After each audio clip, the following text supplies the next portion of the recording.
Local news that matters. This is KSEE 24 News at 11. We were really confused because we couldn't see any of the smoke. Stunned disbelief tonight in Las Vegas, one of the Valley's favorite getaway spots, now the scene of the worst mass murder in U.S. history. Good evening, everyone. I'm Stephanie Barugian. And I'm Evan Onstadt. Thank you for joining us. Here is the latest. At least 59 people are dead, more than 527 injured after a crowd of thousands was sprayed with bullets during a country music festival in Las Vegas. Authorities have identified the gunman as 64-year-old Stephen Paddock, but his motive remains unclear. We do have live team coverage for you tonight. We begin in Las Vegas, where the community is still trying to digest what happened. Omar Jimenez joins us live tonight from Las Vegas.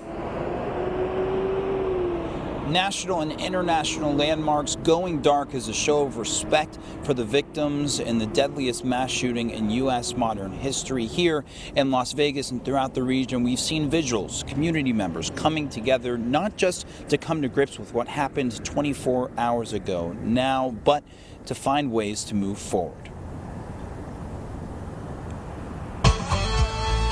A country music concert turned into a night of terror.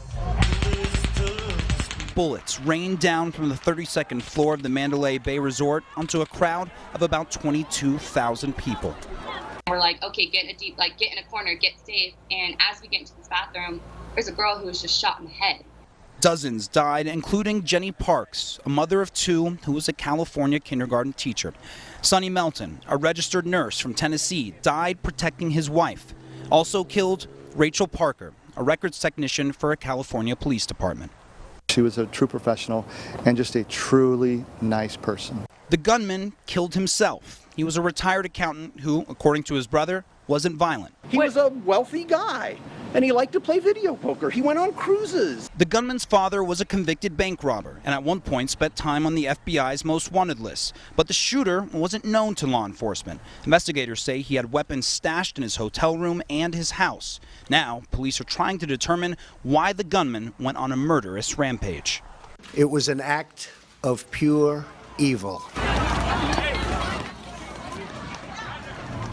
And that question of why has persisted throughout the day, and that motive is what is going to be a priority for investigators moving forward. We're expecting more information once the day begins tomorrow as officials continue down this path. We've seen searches at his home in Mesquite, Nevada, not far from here in Las Vegas, of course, in the hotel room, and also federal officials saying that they were doing work in Reno, Nevada as well. So we are expecting all of that intelligence to play again into that question of why, but also that question of how.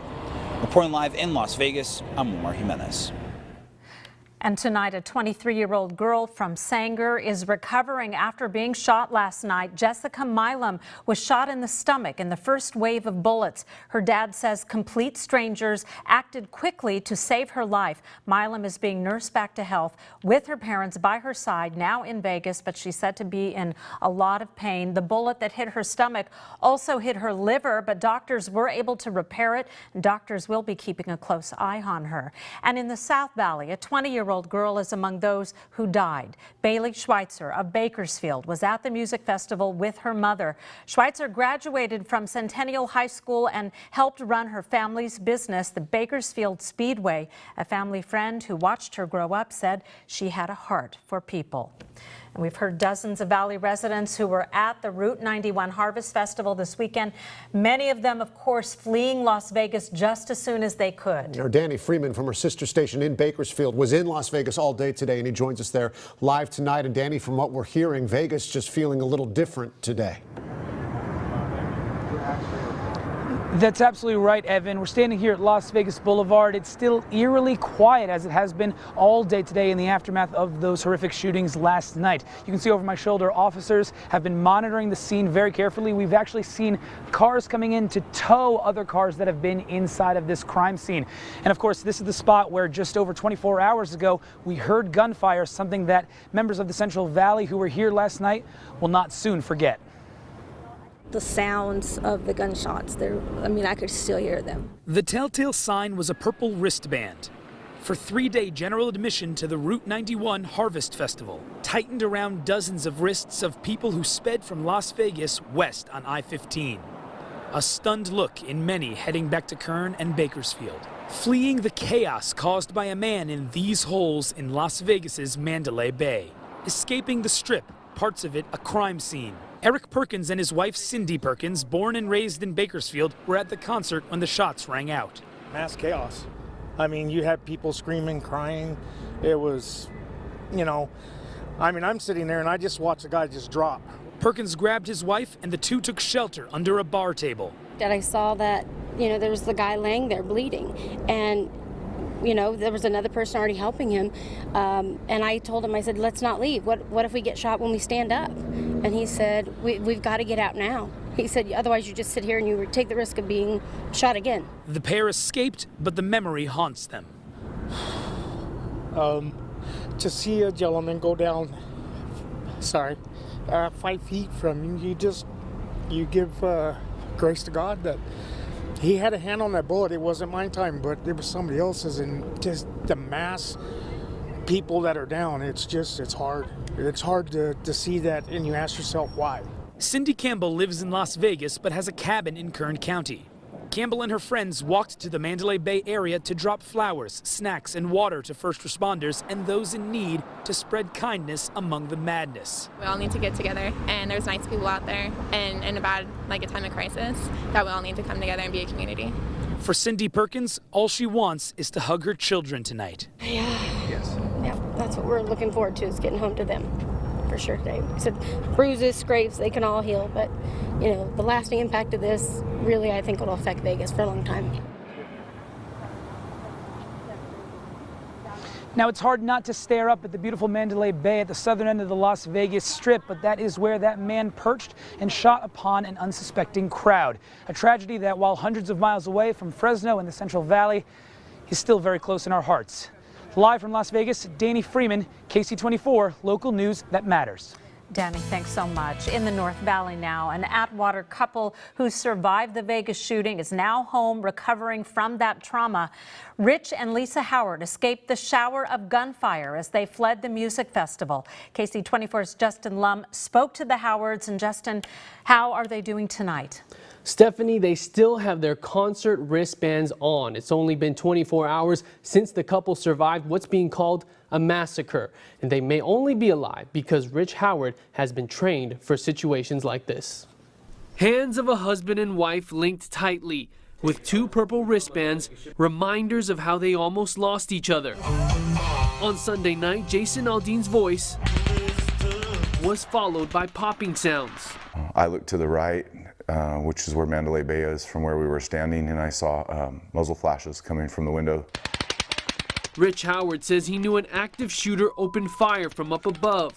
Oh my God, it's getting closer! Onto the crowd of at least 22,000. We started seeing people on the ground immediately, some people with blood on them. He grabbed my hand and we took off running. A former Marine with 20 years of experience in law enforcement, including 14 years with the Merced County Sheriff's Department, Rich is now retired, but teaches active shooter training courses. So Rich led the way, finding cover for his wife behind a large generator. And I just remember looking at him and telling him, I love you. I didn't think we were going to make it out of there. Rich and Lisa felt bullets coming closer, unsure if an active shooter was on the ground, before finally escaping the chaos. We found a way to squeeze through a very small section of fence and just tried to move away from the gunfire further, and then again find some cover, try not to get trampled, and I told her, just don't fall. That's all I could think about when we were running through the crowd trying to get out was, just want to make it home to see our kids again. After a terrifying shooting they say lasted nearly 20 minutes, the Howards are unscathed, but their sense of security is damaged by the traumatizing experience. I will not be coming to a concert anytime soon, if ever. And Rich tells me he usually always has an escape plan in mind wherever he goes, but says this was a deadly situation he just didn't see coming, and he's now more motivated than ever to help others prepare for active shooters. Live in the studio, Justin Lum, KSEE 24, local news that matters. Justin, thank you. In the South Valley, Visalia residents gathered outside of City Hall to honor the 59 lives lost. And in the crowd at the vigil where Visalia's first responders paying their tribute. Residents say even though they are hundreds of miles away, it is time to stand together. And we continue our team coverage tonight. Fresno police local security experts weighing in on the Las Vegas shooting. Tonight, safety officials are trying to learn from Sunday's tragedy in hopes of preventing similar attacks in the future. KSEE 24's Oscar Maciel live in downtown Fresno with more. Oscar. Well, both Fresno police and private security professionals say these types of attacks are hard to prevent and sadly part of our new reality. But they say what we can do is adapt and try to educate the public. Now they're not only happening in the United States. There seems to be more casualties mounting, and everyone's trying to one-up the other one. Fresno Police Chief Jerry Dyer reflecting on the lessons learned from an active shooter scenario. There's very little that can stand in his or her way. Dyer calling the situation in Vegas a sad reality for citizens and police, a reality Fresno knows well after Corey Ali Muhammad opened fire back in April. Dyer saying prevention isn't always possible. Sometimes all police can do is react. Minimize the victimization. But there are lessons for citizens as well. Witnesses in Vegas using social media, unintentionally giving away tactical positions, giving the shooter a tool to track police response. People who have good intentions of helping ultimately interfere with the operations that are occurring. This is definitely a game changer for a hotel or hospitality type security. Security expert Mike Spicer says the ever-changing nature of violence is now forcing venues to learn a new way to operate. He says the security industry relies heavily on surveillance, but needs to focus on all areas of possible weakness. A proper assessment would possibly have identified the possibility of somebody shooting out one of these hotel windows. He says hotels and even businesses overlooking future venues need to consider changes based on the Vegas shooting, like screening bags for weapons and securing vantage points. Spicer says this is also a valuable lesson for those attending events. Go into these venues understanding that things could happen and have a plan.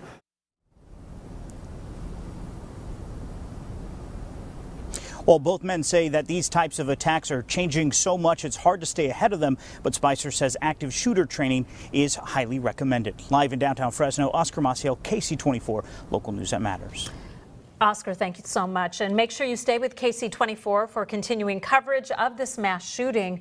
We'll have live coverage tomorrow morning on KSEE Sunrise, and you can also find the latest on our website. Just go to yourcentralvalley.com. Still to come on KSEE 24 News, a shooting in Fresno leaves 3 wounded. Police now trying to figure out who did it. And in Southern California, the music world and fans mourning the death of rock star Tom Petty. Your 4-day allergy forecast brought to you by the Allergy Institute and Dr. Am Aminian. It's going to be in the medium range through Friday with elm and juniper the predominant pollens. I'll have your complete forecast as KSEE 24 News continues.